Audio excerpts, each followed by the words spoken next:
Desde finales del año 2012, el Capitolio Nacional es objeto de la restauración de mayor envergadura desde su inauguración en el año 1929.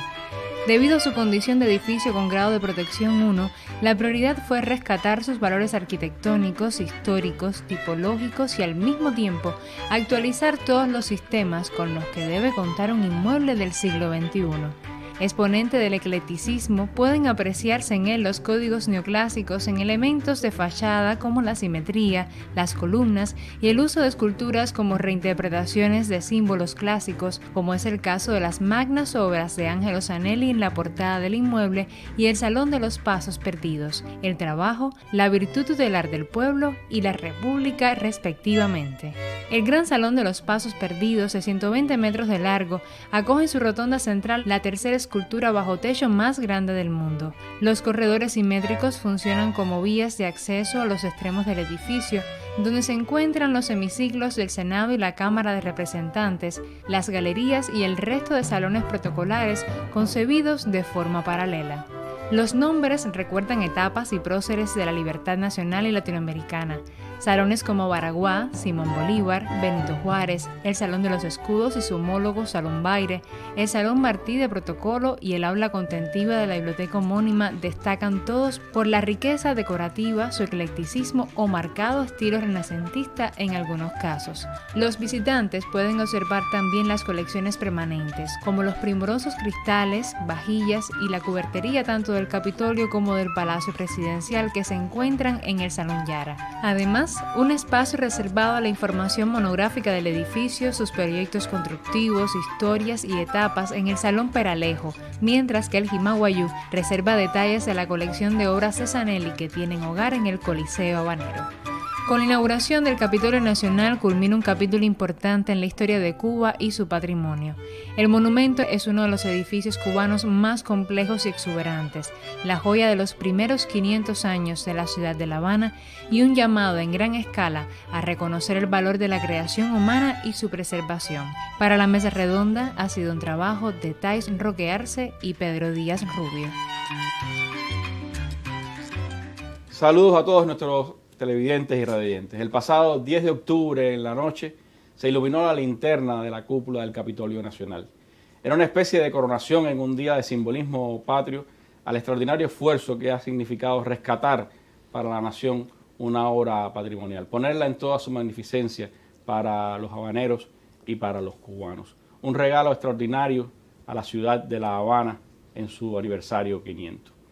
El artífice de esa obra y de muchas otras que embellecen y hacen grande a esta ciudad, está de nuevo hoy con nosotros en la mesa redonda. Es un regalo para nuestro programa en su aniversario 20 y lo hacemos a apenas un mes de que La Habana esté cumpliendo su aniversario 500.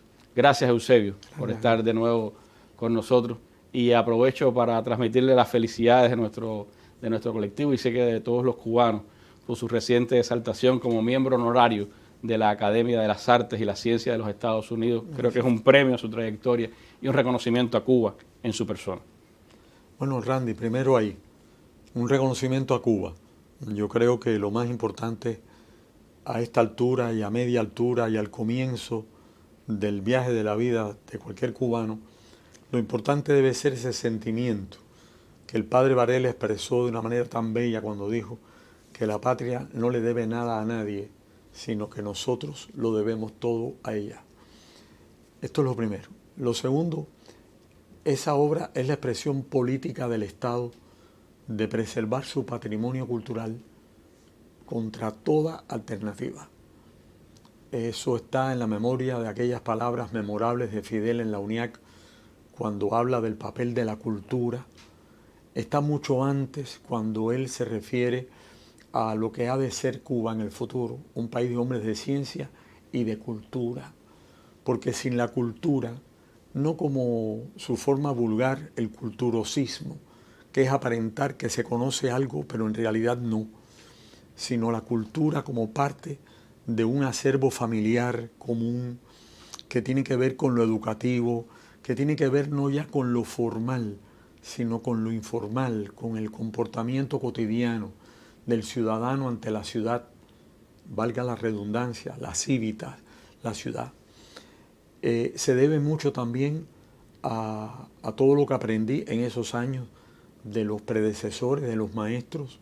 Como he repetido, sin colaboradores y sin amigos capaces del mayor sacrificio, no habría sido posible ni esta ni otra obra. Ni esta ni otra obra. Recuerdo que yo subí al techo del Capitolio y casi todo el mundo ignora, excepto algunas personas, que le tengo pánico a las alturas. Y yo me sobreponía fingiendo todo el tiempo para que los trabajadores, el que guiaba el ascensor, que frenaba y seguía de una forma muy rápida, no se diera cuenta que yo eludía mirar a un lado y al otro, a donde estaba el vacío. Iban pasando delante de mí las ventanas del primero, del segundo, hasta finalmente llegar a la azotea y vencer el miedo, el horror al vacío y cruzar al techo para ver la obra en el techo. Recordaba mucho a Máximo Gómez cuando en Camagüey, en medio de un combate inminente, un temblor le sacude todo el cuerpo. Y entonces los ayudantes se dan cuenta. Y él dice en aquella voz tan particular y en voz queda, tiembla cuerpo, que si supiera dónde te voy a meter ahora, temblarías más.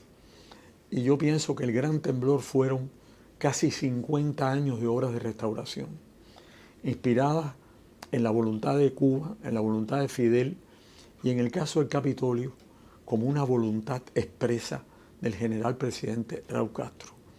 Sin esa determinación de él, de entender que debían traerse al centro histórico los símbolos del Estado, la función legislativa en el Palacio del Capitolio, que Fidel admiró como la obra de construcción más trascendental de aquel tiempo. Sin el valor de lo que ocurrió allí y que yo vi cuando aquel gran salón de pasos perdidos se colmó con las joyas y todos los decomisos a los grandes predadores del patrimonio de la República al triunfo de la Revolución. Sin haber asistido allí al velatorio de muchos de los héroes de la Revolución que fueron velados allí, y sin haber asistido al nacimiento de instituciones importantes como fue, por ejemplo, la Academia de Ciencias de la República de Cuba, como continuador de la primera, con el mismo orgullo con que los soviéticos y los rusos de hoy hablan de la Academia de Lomonosov, nosotros hablando de aquella de las ciencias médicas, físicas y naturales, de la cual la Academia renacía al triunfo de la Revolución.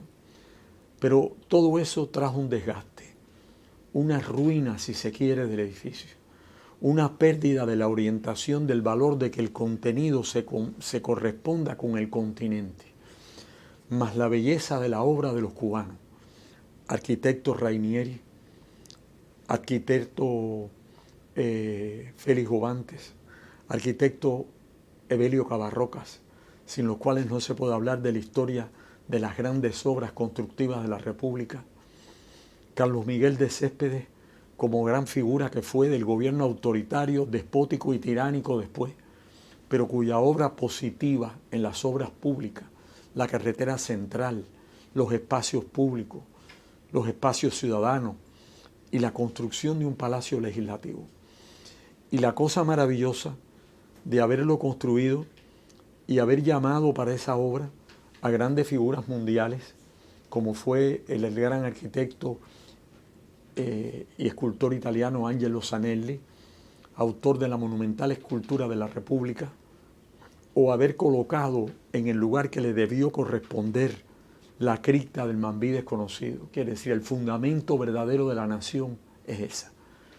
Cuando uno llega allí, dice, el fundamento de la República es esta tumba. De hecho, el día en que la general Teté Puebla me entregó, extraídos del cementerio, los restos de ese libertador, en una ceremonia muy privada que precedió a la visita del general de ejército, al colocar en ese túmulo de mármol aquella ceniza, en mi pensamiento había esta idea. Yo no sé quién fuiste, ni cuándo te alzaste, ni en qué parte de Cuba fue. Lo que sí puedo decir es que tú eres el fundamento de la República. Sobre tu sangre y tu sacrificio se levantó esta nación. eso es parte de lo grande que tiene el Capitolio Nacional y que me gustaría recorrer un poco con su voz, con sus ideas en esta mesa redonda. Pero, como usted decía, hubo 50 años, poco más, en que se perdió también un poco la esencia de ese monumento. Hubo prejuicios incluso. Eusebio tuvo que vencer prejuicios para empezar esa obra.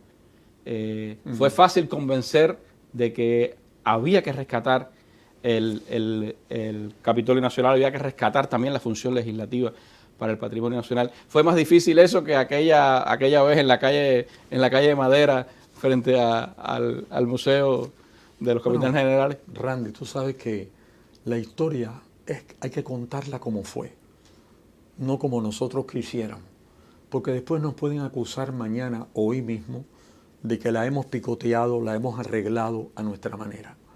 La historia es como es.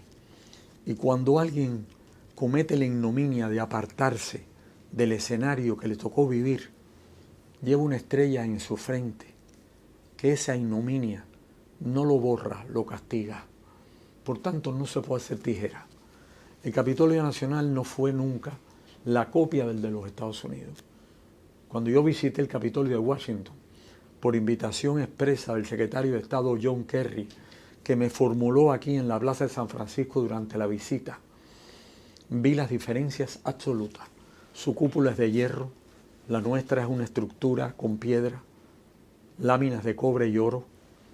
El Salón de los Pasos Perdidos no tiene paralelo, son 120 metros de largo. El Capitolio norteamericano dentro, bajo la cúpula de hierro, tiene la gloria de George Washington, pero todo el interior está lleno de los monumentos y cosas que los estados colocaron, que hacen un poco, reducen el espacio magnificente de aquel Capitolio.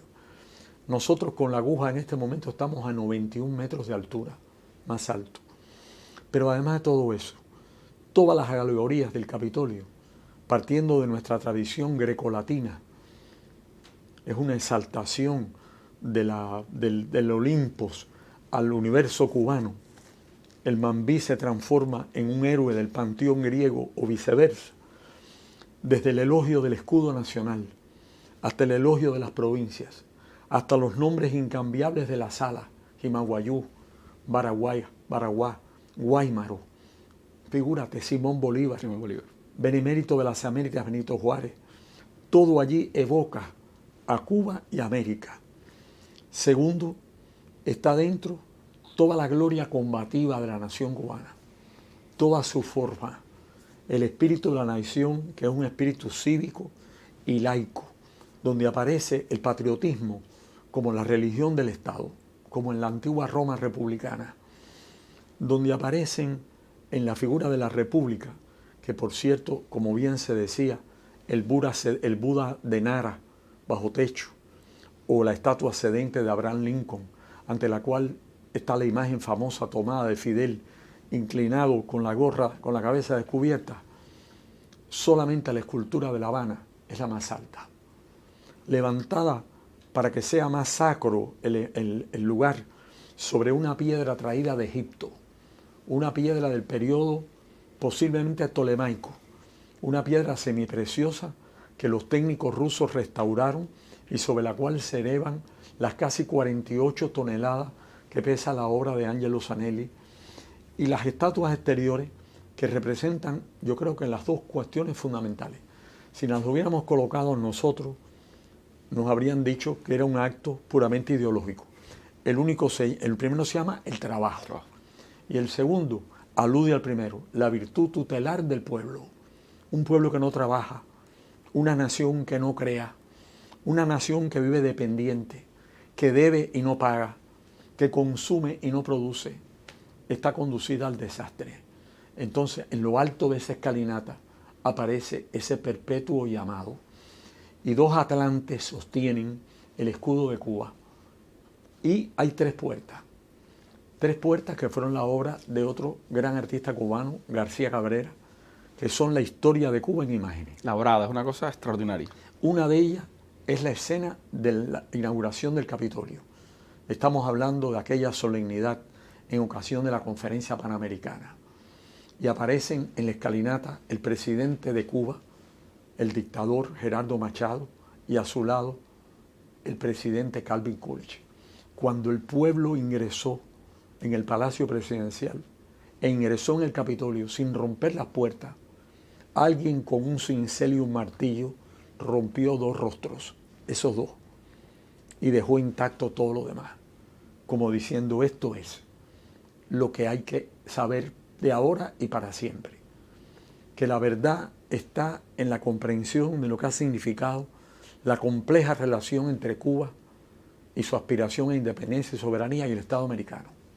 Y la segunda, la sumisión republicana, que es el camino equivocado, independientemente del espíritu nacionalista que caracterizó aquel gobierno, te das cuenta, independientemente de su criminalidad, independientemente de todos sus errores, el rostro quedó marcado para siempre y la historia hay que explicarla. Además, independientemente de que se hayan reunido en el Capitolio en algún momento una determinada concentración de pillos muy importante, también están en todos los asientos marcados los nombres de hombres ilustres y decentes que los hubo en la República, comunistas o no, demócratas verdaderos, como un Eduardo Chivás, cuyo nombre aparece allí, o el de Salvador García Güero, o el de Juan Marinelo, o el de Blas Roca, o el de aquellos que asistieron por elección popular como constituyentes a la gloriosa Constitución del 40, que tuvo como única realidad mostrarnos un documento perfecto y posteriormente un incumplimiento perfecto de todo su contenido. Una historia extraordinaria la que tiene el Capitolio. Ojalá todos los cubanos puedan pasar por allí, ver no solo la belleza extraordinaria de ese patrimonio de la nación, sino también esa historia de Cuba recogida dentro de esos muros. Y hay, por supuesto, esa cripta del Mambí, de la que me gustaría hablar y de la que me gustaría seguir profundizando con Eusebio Leal. Hacemos un breve alto, Eusebio, y regresamos con usted.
Bueno, ya son 90 años de la fundación del Capitolio Nacional y la vida pues ha llevado a que celebremos los 500 de La Habana con esa hora recuperada. Desde aquí veo la cúpula de oro del Capitolio Nacional.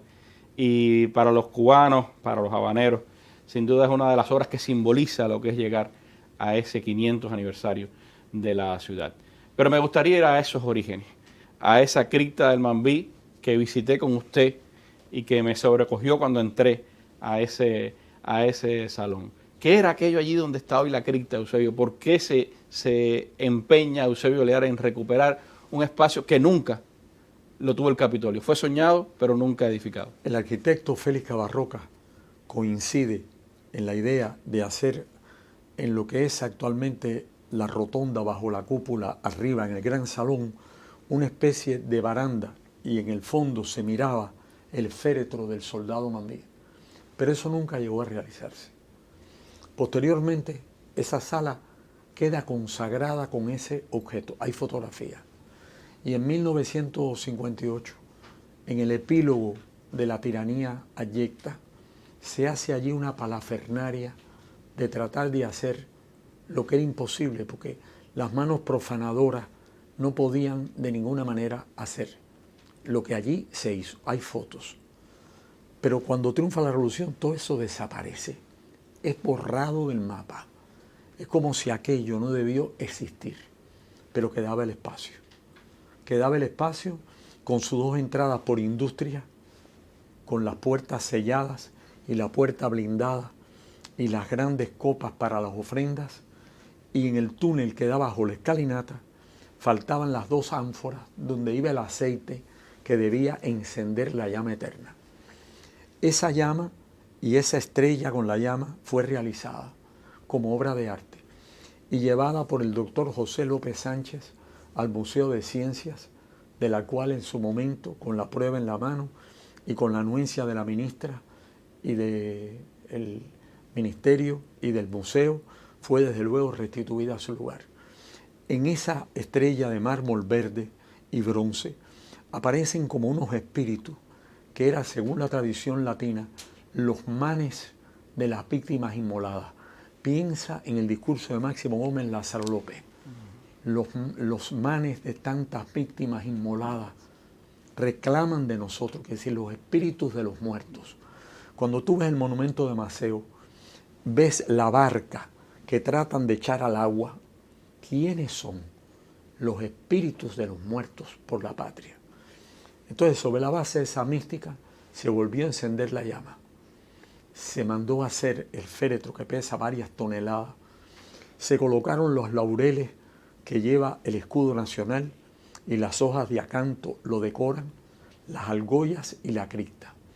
Y en la sala están el escudo de armas que usan las Fuerzas Armadas con los trofeos de nuestras luchas, el memorial de Céspedes, el discurso de Céspedes, al llamar al pueblo cubano, y el texto del himno nacional, cuya paráfrasis, obra del genial maestro, se escucha en el fondo Hubert de Blanc como una alegoría a lo que vas a ver allí.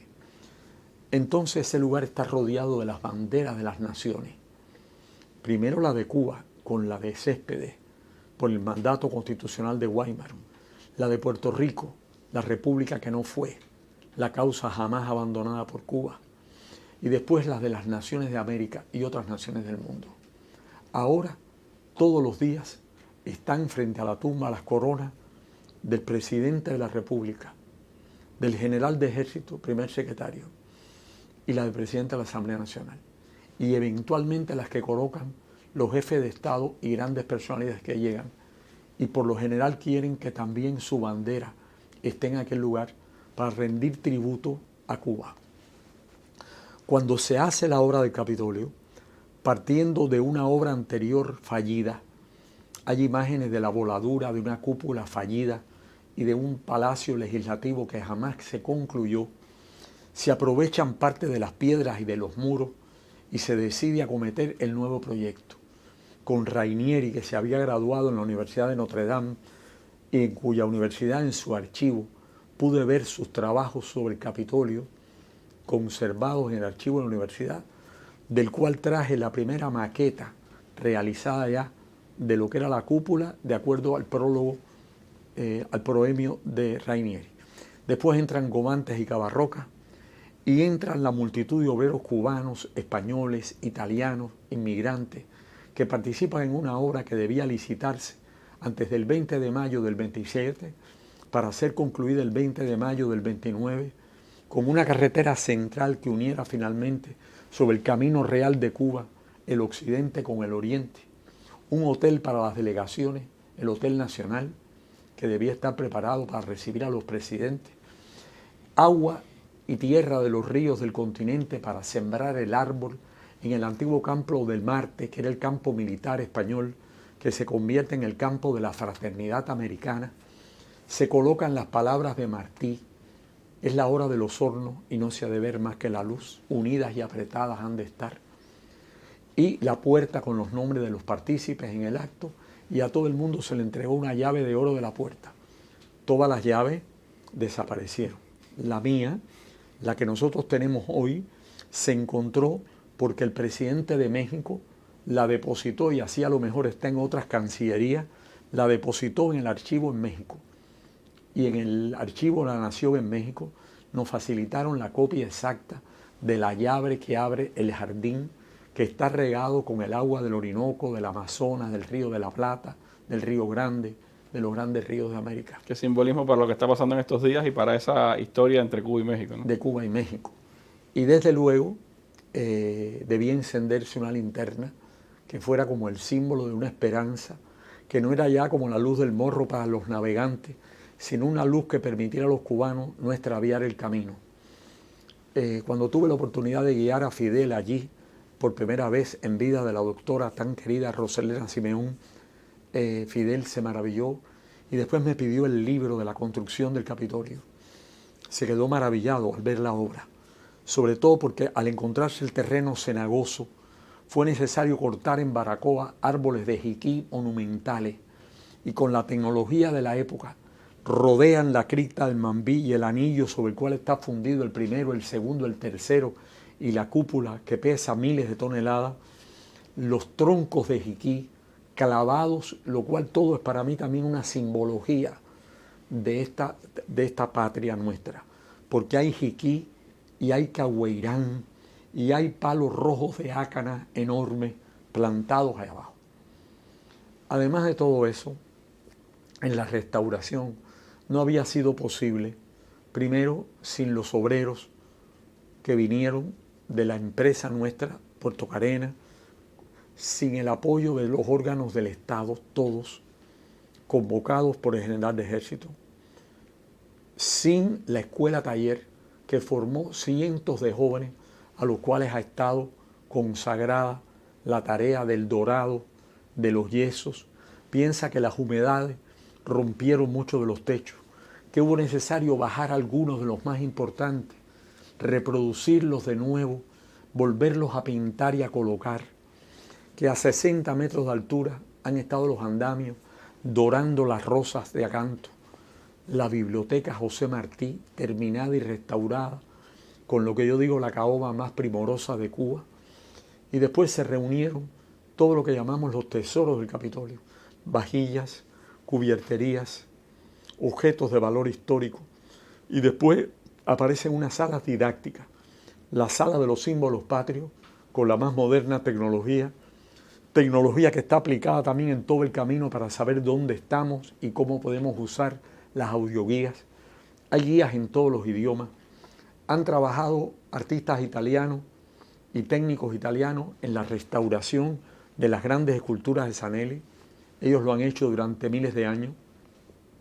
Se han reproducido a escáner con la más moderna técnica, como se hizo en su momento la estatua de Martí en los Estados Unidos, los bustos de los próceres que van formando la galería, los grandes generales y padres de la libertad de Cuba. Y entran también obreros alemanes que han trabajado en la piedra, por ejemplo, esmeradamente, conocedores de la piedra, sobre todo porque muchas de esas piedras ha habido que traerlas a canteras actuales, ya que las antiguas canteras se perdieron. Por ejemplo, algunas piedras se han tenido que cortar en la actual Bulgaria, otras piedras, otros mármoles se han traído. Entre los 68 tipos de mármoles que tiene el Capitolio, algunos se han traído fragmentos que fueron necesarios traer de Alemania o traer de Italia. La obra costó sacrificio, costó sangre, murió un obrero nuestro en lo alto trabajando en la cúpula. Otro muchacho de la escuela taller fue herido allí, recuperó felizmente la salud.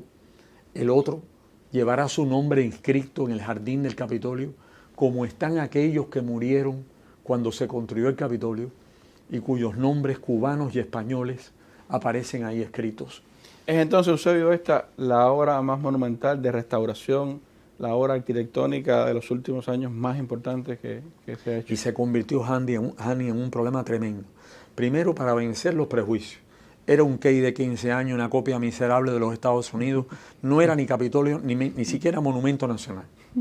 Por ese criterio hay que destruir toda la ciudad, destruirlo todo y volver al bohío. Volver al bohío y volver a edificar. Porque los edificios no son culpables de lo que ocurre en ellos. Tienen valor per se. Y cuando se logra reconciliar el contenido del continente, hemos logrado lo supremo. Hoy el presidente de la República tiene la Sala Bolívar como despacho en el Capitolio, lo cual quiere decir que los tres poderes del Estado, el poder ejecutivo, el poder legislativo y el poder judicial, el Tribunal Supremo, porque también aquí se le restauró un palacio en el centro histórico, están en La Habana, lo cual le devuelve a la ciudad el carácter de centrum, no porque sea el único centro, sino porque es el punto de partida. Para mí no me existe la idea Habana Vieja ni Casco Viejo. Para mí es el centro histórico que después se replica en San Miguel del Padrón, en Luyanó, en 10 de octubre, en El Cerro, en La Víbora, en El Vedado, donde quiera que la ciudad renace y crece. También es el concepto de las cívitas y de la capital.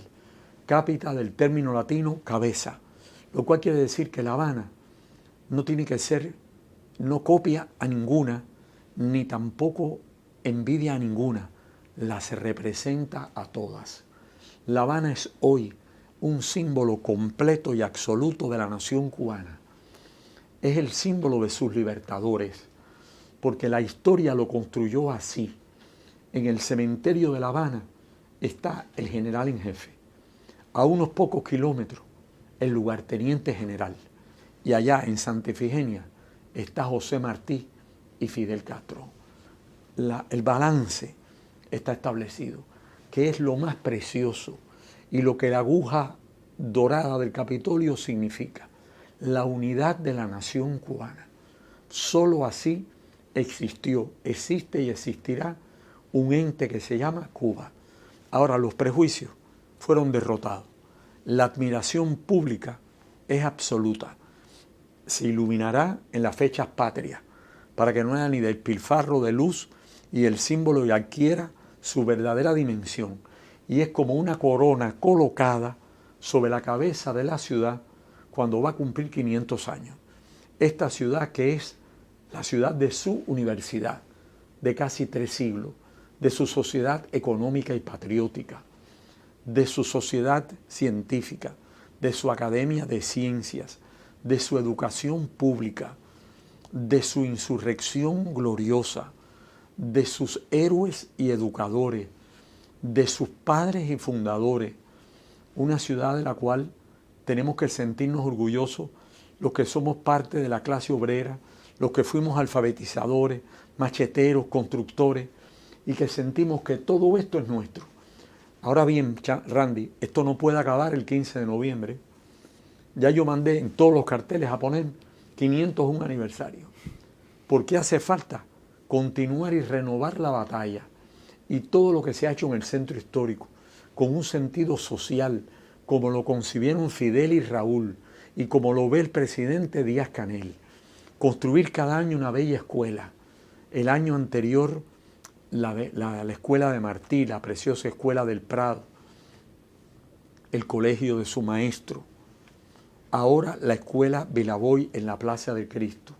Antes en el barrio Jesús María la Quintín Bandera. En la Plaza Vieja la escuela Ángela Landa. Ir levantando, según aquel pensamiento de Mendive y de Luz y Caballero, la escuela, porque el que forja hombres forjará ciudadanos. Y al mismo tiempo, lo que ha hecho todos esos premios que yo recibo como un símbolo. Yo no me pertenezco. Mi nombre ya es otra cosa. No se corresponde conmigo. Me busca más problemas realmente mi nombre por todo lo que exige de mí que todo lo demás. Esta es una obra de la nación, es una obra de Cuba, es una obra de la revolución. Una obra que se engrandece, pero que tiene mucho todavía por mostrar y que tiene mucho todavía por seguir siendo descubierto. Yo le propongo hacer un alto, Eusebio, para salir del Capitolio y de La Habana Vieja a hablar de La Habana en su conjunto, de lo que significa este símbolo para Cuba y de lo que significa, como usted dice, lo mucho que todavía tenemos que mirar hacia adelante.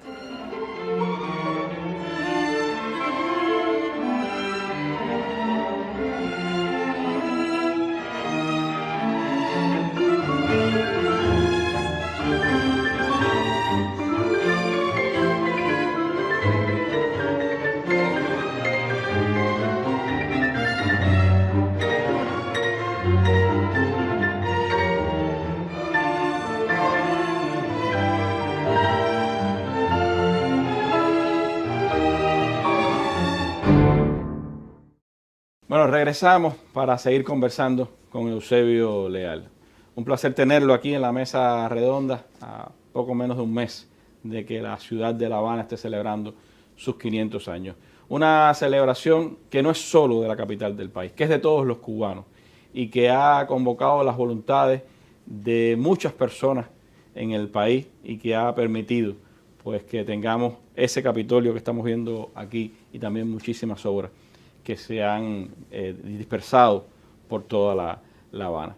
Pero convertir o hacer bien esos eslogans de la ciudad maravilla o de la ciudad más grande o de la ciudad más bella, Eusebio, es solo voluntad política, es solo tener los recursos materiales.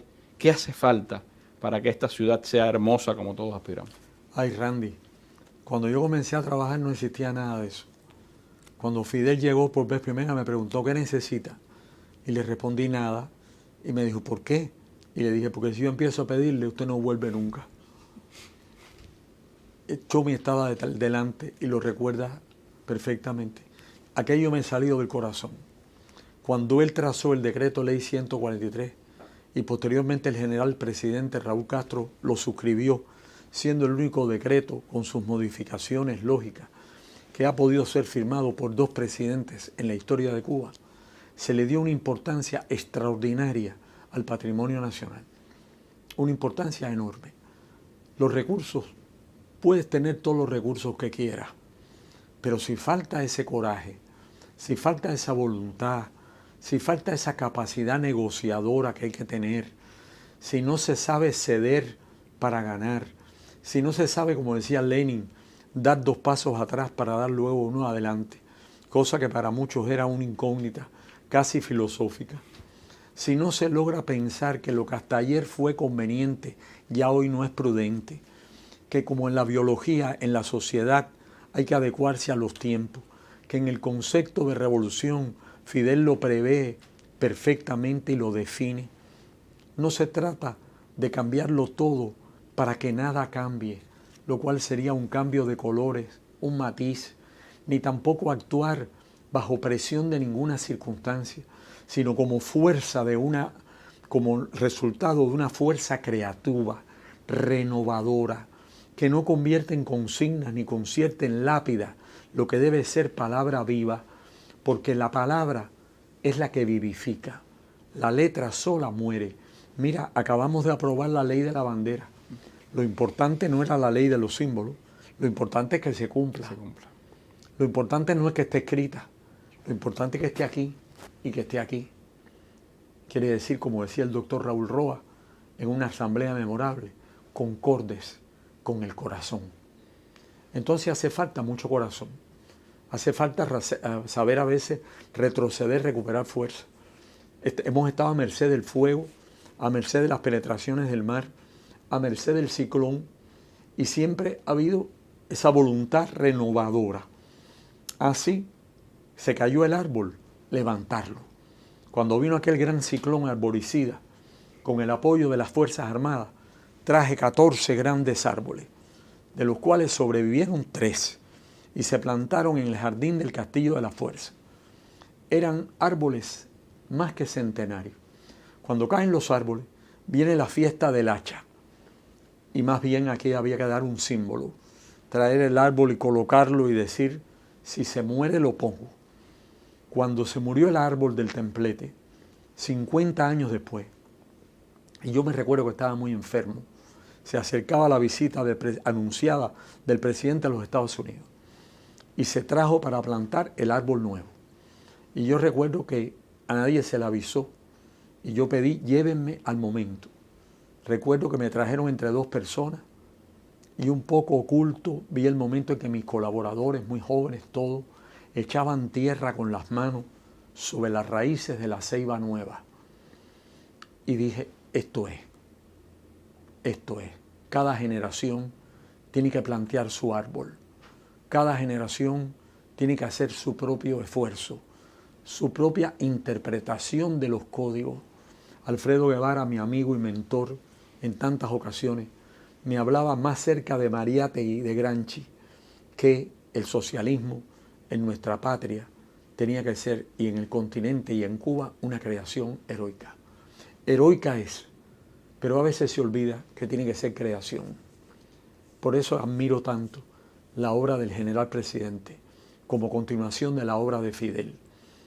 La reorganización del Estado, la regularización de las instituciones públicas, la ley migratoria, la redistribución de la tierra, el negociamiento, la renegociación de la deuda externa, la voluntad firme de mantener el concepto de que una sola vez en la unidad, que era la huella precedente, y el espíritu de Martí, se podía lograr el objetivo supremo.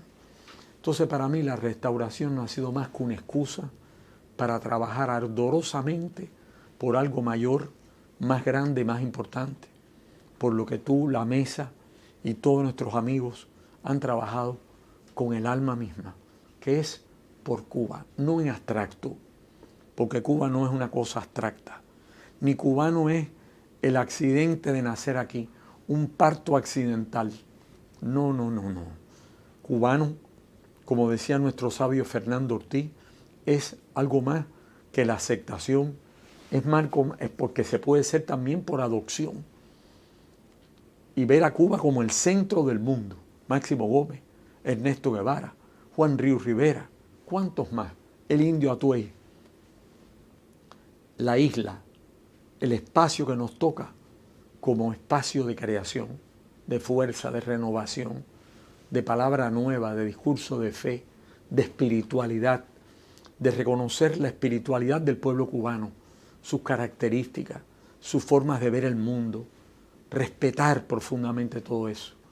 Este ha sido en definitiva el espíritu de mi vida.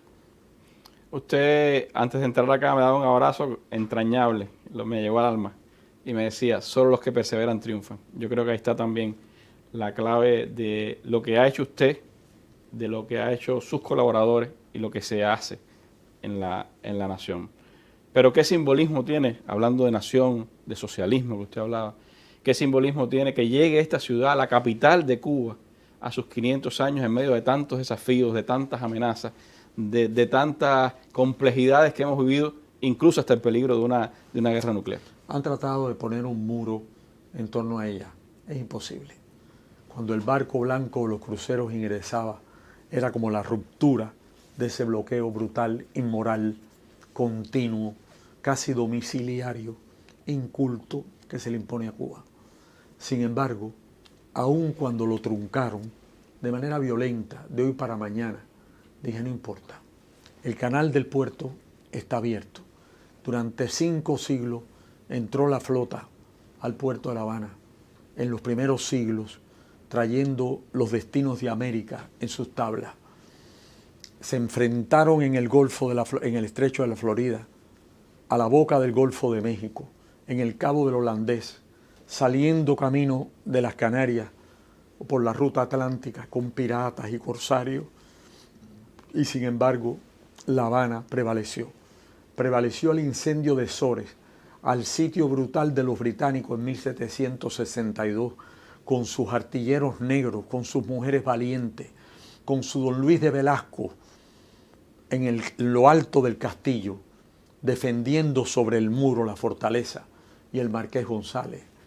La defendió Pepe Antonio en Guanabacoa. La Habana está llena de una historia bella, y de esa historia se vive. Es una historia que los que no la tienen la pueden ignorar.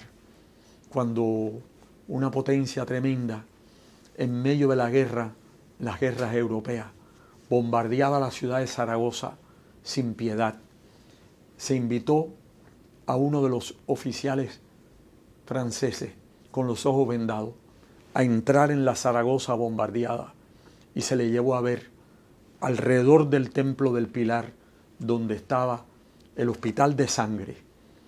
Y allí en aquel lugar se le quitaron las vendas y se le dijo: aquí está la resistencia de este pueblo. Y se cuenta de una mujer que encendió la última mecha del último disparo. Entonces, nosotros descendemos de aquellos caballeros andantes y de los señores de África, que siendo príncipes, reyes, obbas y sacerdotes, vinieron encadenados como esclavos. Y descendemos de la sangre india que corre por nuestras venas con orgullo y que marca todavía el nombre de La Habana, el de Bayamo, el de Cuba. Nosotros somos en el medio del Mediterráneo americano como una fusión cultural poderosa, que siempre hemos querido ser América, siempre hemos querido ir como libertadores, jamás como invasores. Nosotros sentimos el orgullo de nuestros sabios, de nuestros médicos, que han salvado y han traído a luz bajo las montañas del Himalaya, en medio de terremotos asoladores, de pestes horribles en el centro del continente, en medio del ébola en el África, descifrándolo todo. Nosotros somos los hijos de Luis Caballero, habanero, que decía que primero palidecería todo, menos el sol del mundo moral de que hablaba Cintio. Nosotros venimos de esa estirpe, nosotros venimos del amor de Martí, del amor creador. Nosotros venimos de todo eso. Y eso, querido Randy, es inderrotable. La Habana vivirá, celebrará su 500 aniversario. Se reunirán de todas las ciudades patrimoniales de Cuba en La Habana, su capital.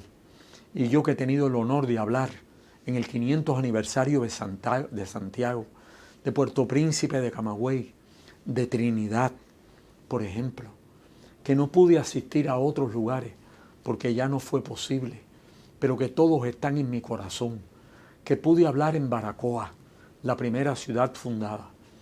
A todos ellos, en este día, no es la fiesta de La Habana, es su fiesta, es la fiesta de Cuba.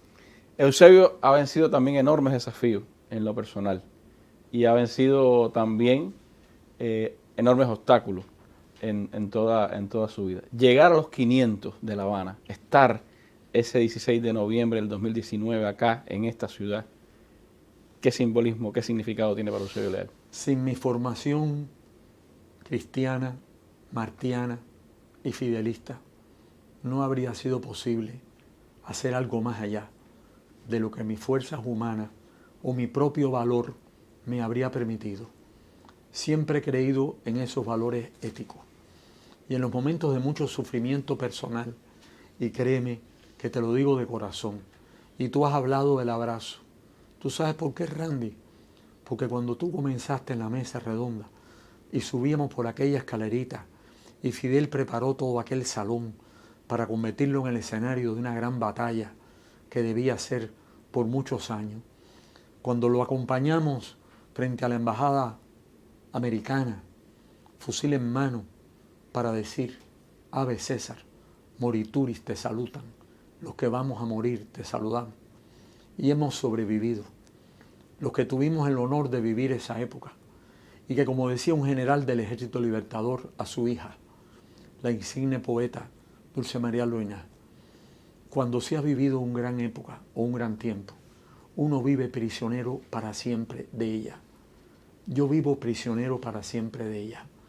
Y cuando te abrazaba hace un rato, abracé a mi amigo, el joven Randy, al que vi allí comenzar esa labor tremenda de información, hasta verla ahora convertida en un espacio indispensable al conocimiento equilibrado, en la búsqueda siempre. Te dije una vez, oye Randy, de los resúmenes tendrás que hacer un libro, porque estos resúmenes marcan los intensos momentos que hemos vivido.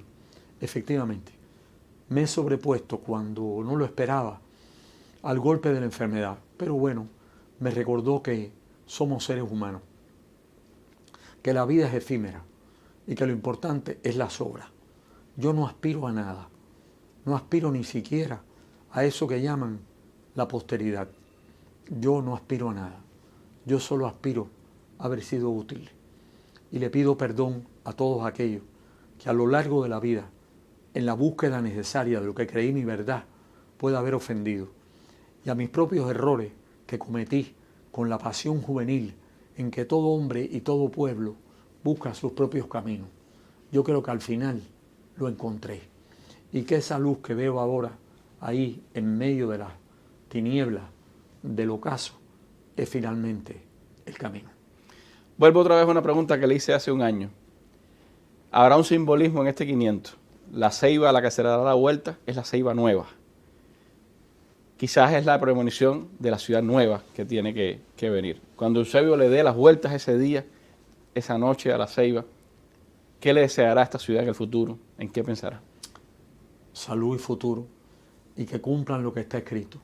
Detente el paso caminante, adorna aquí un sitio, símbolo de salud, un árbol que es como el árbol de la vida, a cuya sombra vivimos los cubanos.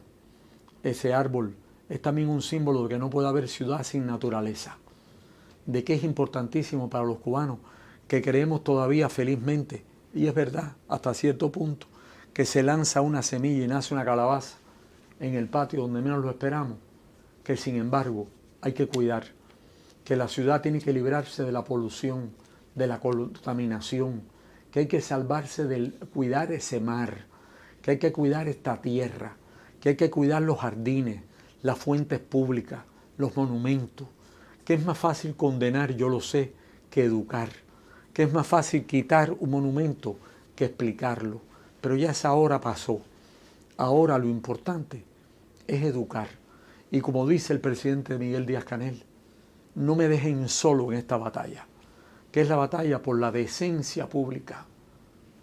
En el origen latino de la palabra, la decencia es el comportamiento, es el sentido del honor, es el respeto a la propiedad ajena, es el respeto a lo tuyo y a lo otro, sabiendo que eso y lo tuyo es un bien común. Es lo que desearé esa noche. Como aquella vez en que dimos 3 vueltas, iba Gabriel García Márquez, iba Fidel, íbamos dando la vuelta. Había muchos prejuicios, había algunos hasta dirigentes que no querían darle la vuelta a la ceiba porque decían que era una especie de superstición. Y de pronto, entonces entró de pronto el destructor de todas las supersticiones. Y entró delante de él el creador de todos los mitos. Y le dio los 3 árboles a la ceiba. Y después preguntó simpáticamente, oye Gabo, ¿y qué? Pues bien, ese y qué. Ese y qué es la pregunta. La respuesta a tu pregunta. Todo dependerá de nosotros y de ustedes, jóvenes y muchachos que pueden estar escuchando. Esos mismos que me saludan en las calles de La Habana. O como el hijo de una amiga mía que le dijo un día a Fidel, el hijo de Katiuska Blanco, yo quiero ser historiador de la ciudad. Y el otro, sorprendido y sonriente, me dijo, mira, ahí lo tiene, qué alegría tan grande. Sea él o sea otro, yo estoy convencido de que ya está. Y que de un momento a otro, cuando nadie lo espere, Randy lo estará entrevistando. Gracias, Eusebio. Gracias por haber perseverado todos estos años. Gracias por la obra, que ahí está. Y que como decía la entrañable Fina, las piedras hablarán por usted. Gracias por esta obra. Gracias por haber acompañado a esta Habana a sus 500 años, llevarla a puerto seguro y seguir mirando hacia el futuro, que creo que es lo más importante. Quiero regalarte en este final de la mesa redonda, a ti y a todos nuestros televidentes y radiovidentes, unas joyitas que me han traído para estrenar en la mesa redonda. Una canción de César López, que canta él, nuestro gran saxofonista, junto a Luna Manzanares. La Ventana del Alma se llama, una realización del joven Jacín Velázquez, que creo que es un homenaje que desde la mesa le hacemos a Eusebio, a La Habana y también a la cultura nacional. Gracias, Eusebio. A ti.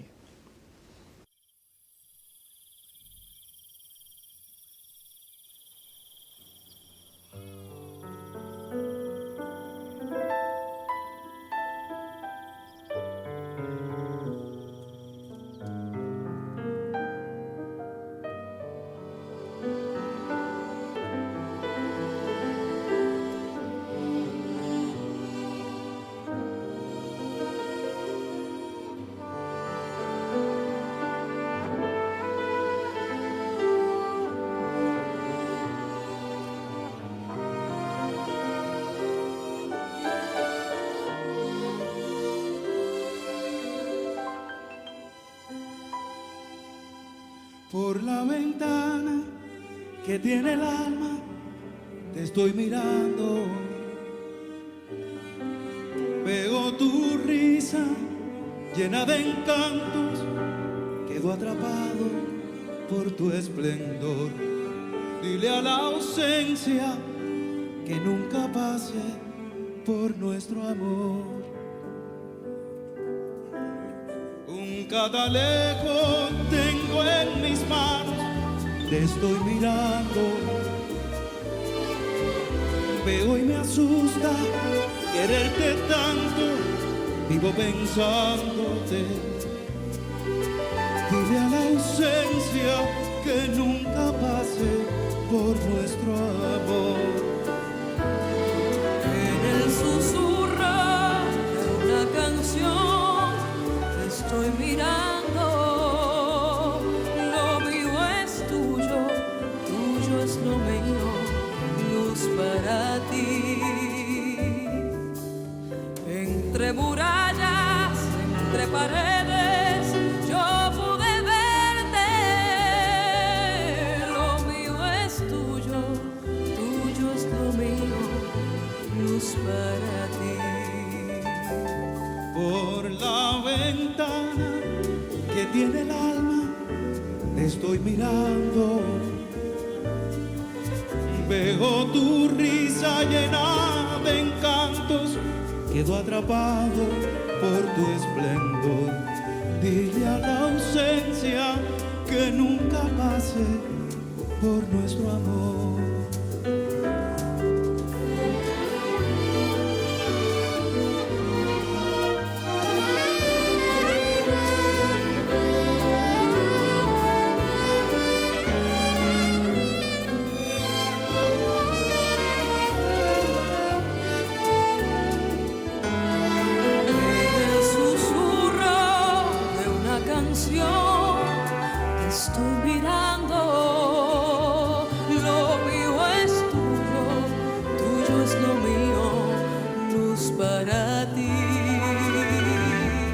Entre murallas, entre paredes, yo pude verte. Lo mío es tuyo, tuyo es lo mío, luz para ti. Un catalejo tengo en mis manos, te estoy mirando. Pego y me asusta quererte tanto, vivo pensándote. Ella la ausencia que nunca pase por nuestro amor.